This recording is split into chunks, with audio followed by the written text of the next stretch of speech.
Alhamdulillah pada pertemuan hari ini kita bisa melakukan presentasi makalah kelompok 2 dan 3 secara online dengan judul makalah kelompok 2 yaitu konsep dan kontribusi psikologi dalam pendidikan, kelompok 3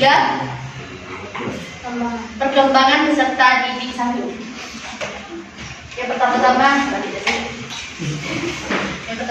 telah kita panjatkan rasa percaya kita kepada Allah Subhanahu wa taala yang telah memberikan kita kesehatan jasmani maupun rohani sehingga kita bisa dapat melihat teman-teman semuanya. Yang kedua, salat praktek dan salam telah kita lakukan kepada Nabi Muhammad sallallahu alaihi wasallam dengan lafaz Allahumma shalli ala Muhammad wa ala ali sayyidina Muhammad. Tak perlu perpanjang polemik, langsung saja presentasi makalah hari ini. Perkenalkan dahulu kepada kelompok 2, siapa saja anggota saya. Perkenalkan nama saya Nova Amanda dengan NIM 20121028. Perkenalkan nama saya Natasha Nilka Budi Artika dengan NIM 2012257. Perkenalkan nama saya Nisa Amelia dengan NIM 201210259. Kau pegang ini. Yang anggota kelompok 3 itu silakan mengenalkan. Perkenalkan saya Rasma Usman dengan NIM 2012-1080. Perkenalkan nama saya Nur Azhar Raja dengan NIM 2012-1021. Saya Kamila dengan NIM 2012-1962. Baiklah, sudah perkenalan semuanya. Langsung saja kita ke materi presentasi kelompok 2 kepada pemakalah, dipersilakan. Baiklah, langsung saja saya akan mempresentasikan makalah kelompok 2 yang berjudul Konsep dan kontribusi psikologi dalam pendidikan. Yang poin pertama yaitu konsep dan prinsip dalam psikologi pendidikan. Yang kedua, kontribusi psikologi dalam pendidikan. Yang ketiga, teknik pengukuran karakter. Poin pertama yaitu konsep dan prinsip dalam psikologi pendidikan. Dari pemahaman tentang bagaimana belajar, bagaimana perkembangan seseorang yang masuk dan faktor saja yang mempengaruhi belajar dan perkembangan individu. Beberapa konsep dan prinsip dalam psikologi pendidikan yang penting antara lain yaitu yang pertama, pembelajaran, yang kedua, pengembangan, yang ketiga, motivasi, dan yang keempat, gaya belajar, yang kelima, konsep diri, yang keenam, metodologi, yang ketujuh, zona proksimal pembangunan. Sekian dari saya, selanjutnya akan dibacakan oleh Natasha. Terima kasih. Baiklah, kali ini saya Natasha akan membahas materi selanjutnya yang tadi di mana teman saya Nova Amelia telah menjelaskan bagaimana konsep dari psikologi pendidikan. Lalu di sini saya akan membahas kontribusi psikologi dalam pendidikan. Jadi teman-teman, psikologi dalam pendidikan itu memiliki kontribusi. Secara garis besarnya kita dapat menggambarkan pada 4 poin ini. Yang pertama ada kontribusi psikologi pendidikan terhadap pengembangan kurikulum. Yang kedua ada kontribusi psikologi pendidikan terhadap pengembangan program pendidikan. Dan yang ketiga, kontribusi psikologi pendidikan terhadap sistem pembelajaran. Dan yang keempat ada kontribusi psikologi pendidikan terhadap sistem evaluasi. Jadi yang poin pertama ada kontribusi pendidikan terhadap pengembangan kurikulum. Jadi dalam pembentukan kurikulum, ilmu psikologi pendidikan sangat diperlukan. Lalu yang kedua, ada kontribusi pendidikan terhadap pengembangan program pendidikan. Jadi dalam menjalankan program pendidikan, para pendidik harus melakukan atau menggunakan yang namanya psikologi pendidikan. Di mana itu contohnya untuk membuat jadwal, menentukan kegiatan dalam pembelajaran, kita harus menggunakan psikologi pendidikan. Lalu yang ketiga ada kontribusi psikologi pendidikan terhadap sistem pembelajaran. Untuk melakukan sistem pembelajaran harus adanya kontribusi psikologi dalam pendidikan tersebut, baik itu untuk menentukan teori, model pembelajaran, dan bagaimana pembelajaran itu dilakukan. Lalu yang keempat itu ada kontribusi psikologi pendidikan terhadap sistem evaluasi. Dalam pendidikan harus ada yang namanya evaluasi. Nah, untuk melakukan evaluasi tersebut kita memerlukan yang namanya pendidikan atau psikologi pendidikan. Sekian penjelasan dari saya, akan dilanjutkan oleh Nisa Amelia. Baiklah, saya akan melanjutkan penjelasan yang ketiga yaitu tentang teknik pengukuran karakter. Ada 3 metode yang bisa digunakan untuk mengukur karakter dalam psikologi. Pertama ada metode observasi, yang kedua metode inventory, dan yang ketiga ada teknik proyektif. observasi. Seorang pengamat yang sudah terlatih dapat melakukan observasi terhadap perilaku yang terjadi dalam keadaan normal atau wajar, situasi eksperimen maupun dalam konteks suatu interview. Nah, hal ini bisa dilakukan dengan cara rating scale atau skala rating, dan bisa juga menggunakan wawancara atau interview yang berguna seperti tape recorder atau peralatan membantu lain yang sangat berguna. Selanjutnya, metode inventory. Metode ini mengandalkan pada hasil observasi subjek terhadap dirinya sendiri. Suatu inventory atau personality inventory merupakan pertanyaan-pertanyaan atau pernyataan-pernyataan yang harus diisi atau dipilih oleh subjek berdasarkan ciri-ciri yang ia anggap ada dalam dirinya sendiri. Contohnya yaitu seperti MMPI, CPI, Guilford-Zimmerman Temperament Survey, dan lain sebagainya. Yang terakhir yaitu teknik proyektif. Cara lain yang banyak digunakan untuk mengukur kepribadian adalah dengan teknik proyektif. Asumsi dasarnya adalah bahwa untuk memperoleh gambaran yang bulat tentang seseorang diperlukan kebebasan untuk mengekspresikan diri. Sekian presentasi dari kelompok 2, saya kembalikan kepada moderator. Baiklah, sekian presentasi dari kelompok 2 tentang pemaparan materi, konsep dan prinsip dalam psikologi pendidikan, kontribusi psikologi dalam pendidikan, dan teknik pengukuran data. Selanjutnya, pemaparan materi dari kelompok 3 pada pengurangan. Dengan anggota kelompok saya sendiri, Danur Azizatul Hakia dan Nur Karmila. Dengan materi kami, yang pertama yang berjudul definisi perkembangan, yang kedua proses perkembangan siswa, yang ketiga faktor yang mempengaruhi perkembangan, yang keempat tugas dan fase perkembangan, yang kelima prinsip-prinsip perkembangan. Nah, masuk ke poin pertama yaitu definisi perkembangan. Hidayati 2016 halaman 152 menyatakan dalam temuannya bahwa perkembangan dapat diartikan sebagai akibat dari perubahan kematangan dan kesiapan fisik yang memiliki potensi untuk melakukan suatu aktivitas sehingga individu telah mempunyai sesuatu pengalaman. Tidak heran jika dengan pengalaman yang mendasari seseorang akan berkembang menjadi hal yang diinginkan, karena perkembangan itu sendiri sama halnya dengan proses kreatif.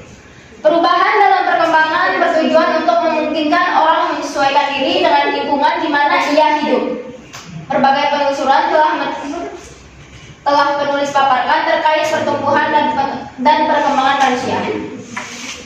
Hal ini menjadi bukti bahwa antara kedua hal tersebut meskipun berbeda secara istilah, namun keduanya tidak dapat dipisahkan. Karena antara keduanya merupakan proses yang saling tergantung dan saling mempengaruhi. Baik, ke poin yang kedua yaitu proses perkembangan siswa. Yang pertama adalah masa perkembangan yang cepat. Perubahan fisik, interaksi sosial, perolehan dan penggunaan bahasa, kemampuan mengingat dan lain-lain itu adalah masa perkembangan yang pertama, yaitu masa perkembangan yang cepat. Adapun yang kedua, pengaruh yang lama, yaitu peristiwa-peristiwa dan pengalaman-pengalaman pada tahun-tahun awal memberikan pengaruh yang lama dan kuat untuk terhadap perkembangan individu pada masa-masa berikutnya. Yang ketiga, ada proses yang kompleks. Suatu pendekatan terhadap masalah ini adalah dengan mempelajari proses kemampuan berbahasa. Yang keempat, nilai yang diterapkan. Dapat diterapkan di dunia nyata, dapat secara langsung atau tidak dapat mempengaruhi pola pendidikan atau pengajaran. Dan yang terakhir itu masalah yang menarik. Anak merupakan makhluk yang mengagumkan dan penuh teka-teki serta menarik untuk dikaji. Kemudahan anak umur 2 tahun untuk mempelajari bahasa ibunya dan kreativitas anak untuk bermain dengan temannya merupakan dua hal dari karakteristik anak yang sedang berkembang. Selanjutnya akan dilanjutkan oleh Nurazatul Hadiah.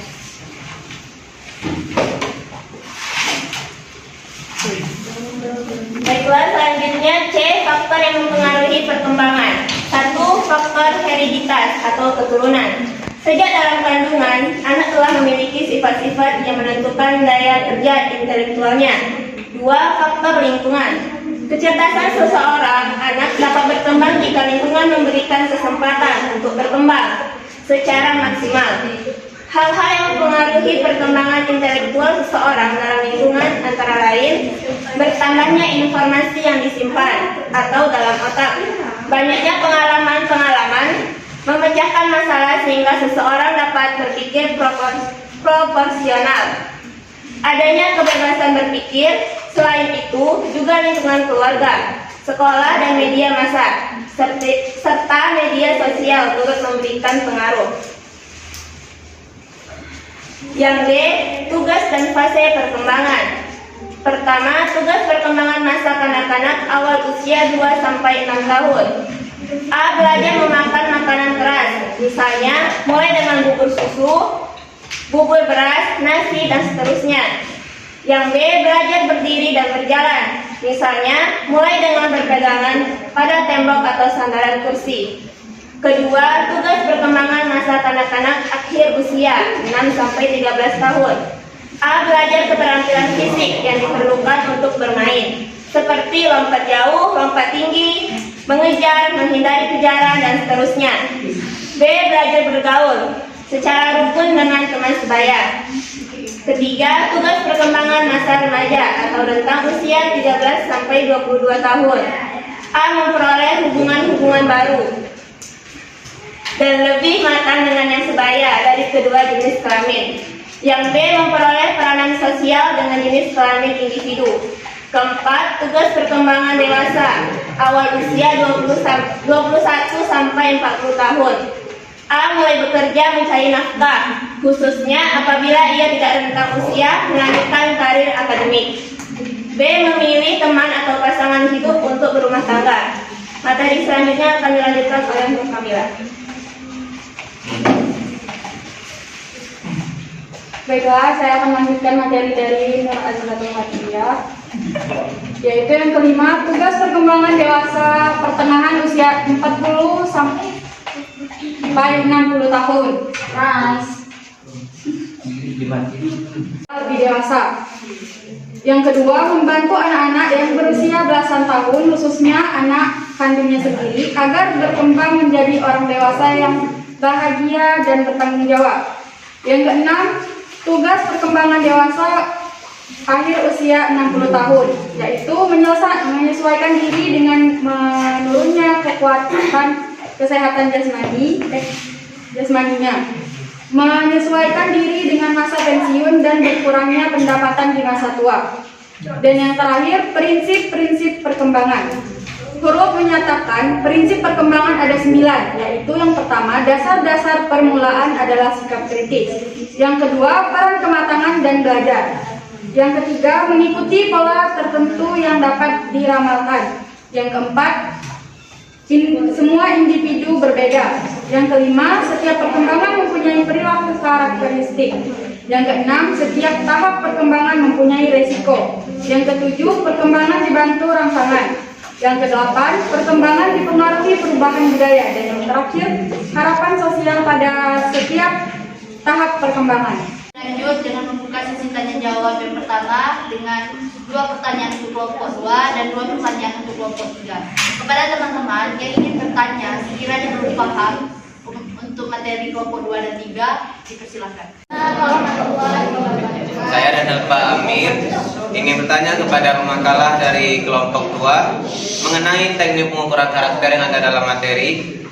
Dari ketiga teknik pengukuran karakter, di mana ada observasi, inventory, dan proyektif. Nah, di sini pertanyaan saya, bagaimana pengaruh dari ketiga teknik pengukuran karakter tersebut yang dilakukan terhadap proses pembelajaran siswa di sekolah? Jadi, bagaimana pengaruh teknik pengukuran dilakukan terhadap proses pembelajaran yang dilakukan oleh pendidik maupun peserta didik di lingkungan sekolah?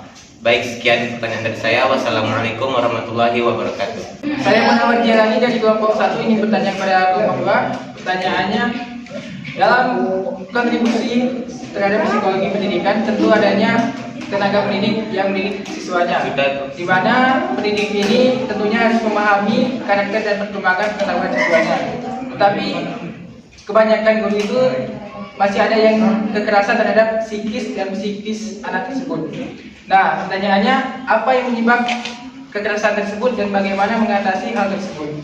Terima kasih, saya akhiri. Wassalamualaikum warahmatullahi wabarakatuh. Waalaikumsalam warahmatullahi wabarakatuh.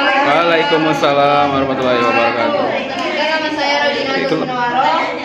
Saya ingin bertanya kepada kelompok 3. Di dalam makalah sudah dijelaskan faktor-faktor yang mempengaruhi perkembangan intelektual siswa berasal dari faktor hereditas dan faktor lingkungan. Nah, pertanyaannya menurut kelompok 3, bagaimana jika dalam dunia pendidikan ada siswa yang memiliki faktor tersebut tetapi memaksa mengikuti pendidikan normal seperti siswa lainnya? Perkenalkan, saya Rasia dari kelompok 4. Bertanya kepada kelompok 3. Pertanyaannya yaitu faktor apakah yang mempengaruhi psikologi anak dalam Perkenalkan, nama saya Nurasia, perwakilan dari kelompok 4 ingin bertanya kepada kelompok 3. Pertanyaannya yaitu faktor apakah yang mempengaruhi psikologi anak dalam proses belajar mengajar.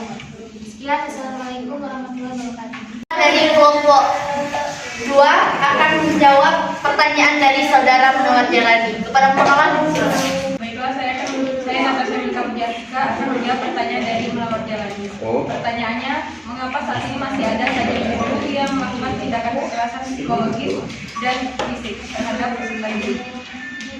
Alasannya karena guru saat ini masih belum menerapkan pendidikan psikologi dengan baik. Ada beberapa alasan mengapa masih ada beberapa guru yang belum menerapkan psikologi dalam pendidikan. Di antaranya, kurangnya pengetahuan dan pemahaman tentang psikologis. Banyak guru yang tidak memiliki latar belakang pendidikan psikologi atau kurang memahami bagaimana menerapkan prinsip-prinsip psikologi dalam pembelajarannya. Itu jawaban saya untuk Munawar Jalani. bagaimana saudara Munawar? Sudah cukup atau ingin menambah? Dan menjaga? Baiklah, saya akan menjawab pertanyaan dari Rayhan Amir. Pertanyaannya tadi, bagaimana pengaruh teknik pengukuran karakter yang dilakukan terhadap proses pembelajaran siswa di sekolah?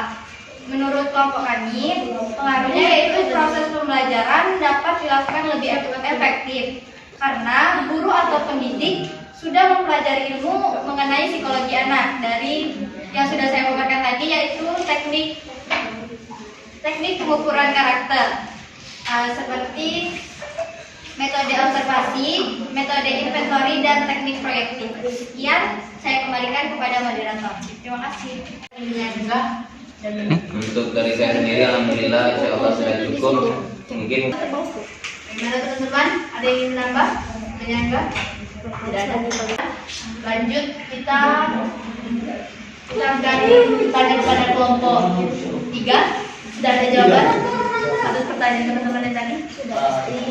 Baik, lanjut. Yang kurang lebih pertanyaannya yaitu bagaimana jika anak berkebutuhan khusus bersekolah di sekolah umum? Ya, saudari Rodina tuh perhatikan. Anak berkebutuhan khusus atau ABK memiliki hak yang sama dengan anak pada umumnya untuk mendapatkan pendidikan. Malah tidak menutup kemungkinan ABK bisa menempuh pendidikan di sekolah umum. Namun memang sebelum memutuskan menyekolahkan anak berkebutuhan khusus ke sekolah umum atau sekolah formal atau sekolah normal, orang tua perlu membawa anak ke tenaga profesional oleh psikolog.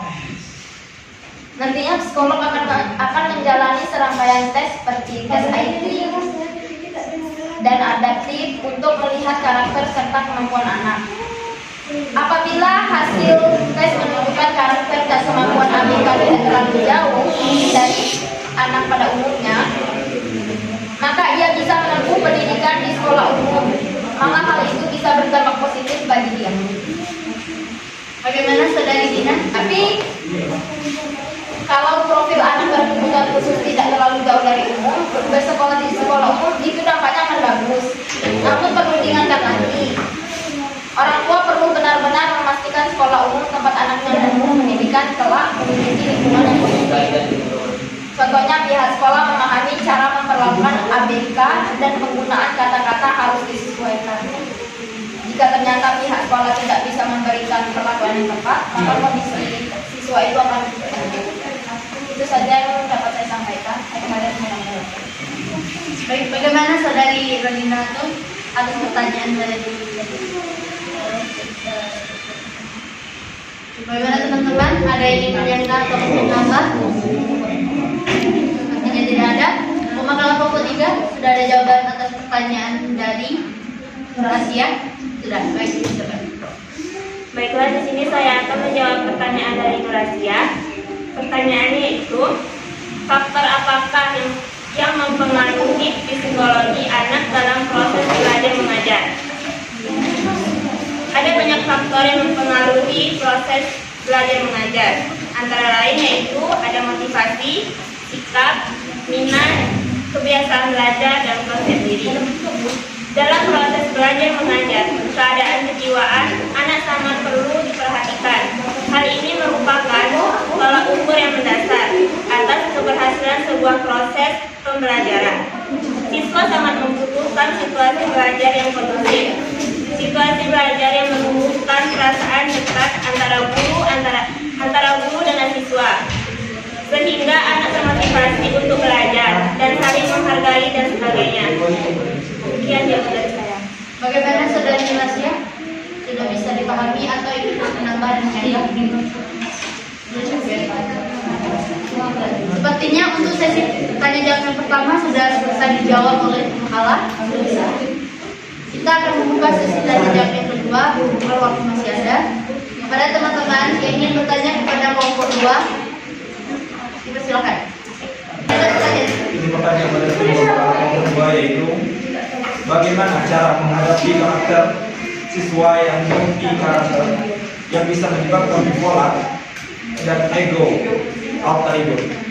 Itu saja. Assalamualaikum warahmatullahi wabarakatuh. Amelia dari kelompok 1 ingin bertanya kepada kelompok 3, apakah ada keterkaitan di antara pertumbuhan dan perkembangan dalam pembentukan karakter peserta didik? Tolong jelaskan. Baiklah, di sini saya Suci Damayanti ingin bertanya kepada kelompok 3. Pertanyaannya yaitu, coba kalian jelaskan ciri khas remaja yang sedang berkembang. Pertanyaan untuk kelompok 2. Jadi ketika sedang presentasi nanti untuk sesi tanya jawabnya, jika ada yang ingin bertanya kepada kelompok 2 silakan juga ya. Para pemakalah dipersilakan untuk mencari jawaban atas pertanyaan sesi kedua tadi. Kelompok 3 akan menjawab pertanyaan dari saudari Nadila. Pada pemakalah silakan. Baiklah, saya Nur Kamila akan menjawab pertanyaan dari Nadila Amelia. Pertanyaannya, apakah ada keterkaitan di antara pertumbuhan dan perkembangan dalam pembentukan karakter peserta didik? Jawabannya, pertumbuhan fisik yang baik menjadi salah satu faktor pendukung perkembangan karakter diri manusia ke arah yang positif. Sebaliknya, apabila pertumbuhan dan perkembangan fisik terganggu, maka perkembangan karakter juga akan terganggu sehingga kepribadian bisa menjadi lambat atau berkembang ke arah yang negatif. Bagaimana saudari Nadila? Oh iya, ada. Baik, bagaimana teman-teman? Ada yang ingin menambah dan menyanggah? Sepertinya tidak ada. Lanjut dong. Pertanyaan dari Susi.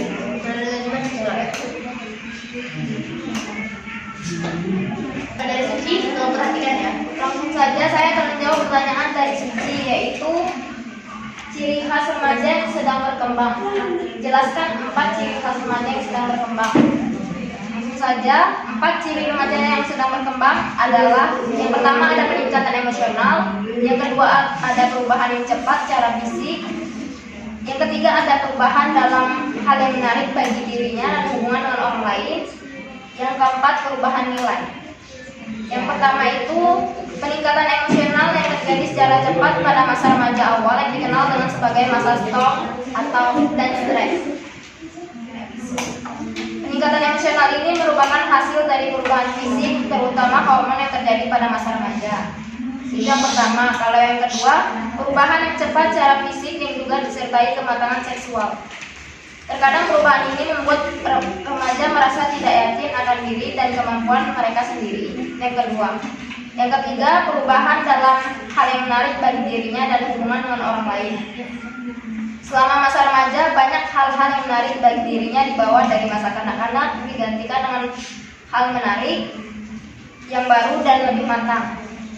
Nah, yang terakhir, perubahan nilai, di mana apa yang mereka anggap penting pada masa kanak-kanak menjadi kurang penting karena sudah mendekati dewasa. Itu saja yang bisa dapat saya sampaikan. Saya kembalikan kepada moderator. Bagaimana saudara Jody? Sudah cukup? Baik. Kita akan lanjut ke pertanyaan kepada makalah kelompok 2. Pertanyaan dari Fikri, bagaimana cara menghadapi siswa yang multi karakter seperti bipolar atau alter ego? Yaitu alter ego berkepribadian ganda. Saat alter ego mengambil alih kesadaran dan penderita akan menjadi pribadi lain dengan nama, usia, jenis kelamin, bahkan sifat yang berbeda. Cara menghadapi siswa yang memiliki alter ego atau bipolar, kita harus mengetahui dan memahami siswa tersebut. Karena siswa yang memiliki bipolar atau alter ego memiliki keadaan dan tidak bisa dipaksakan. Jadi, guru atau pendidik harus bisa memahami karakter dan keadaan siswa tersebut. Sepertinya tidak ada audiens yang ingin bertanya lagi kepada kelompok 2 tentang materi yang telah disampaikan. Sepertinya juga waktu kita sudah berjalan lama. Saya moderator dari kelompok 2 dan 3. Mohon maaf apabila ada kesalahan dalam materi kepada keduanya. Kami akhiri. Wassalamualaikum warahmatullahi wabarakatuh. Waalaikumsalam warahmatullahi wabarakatuh.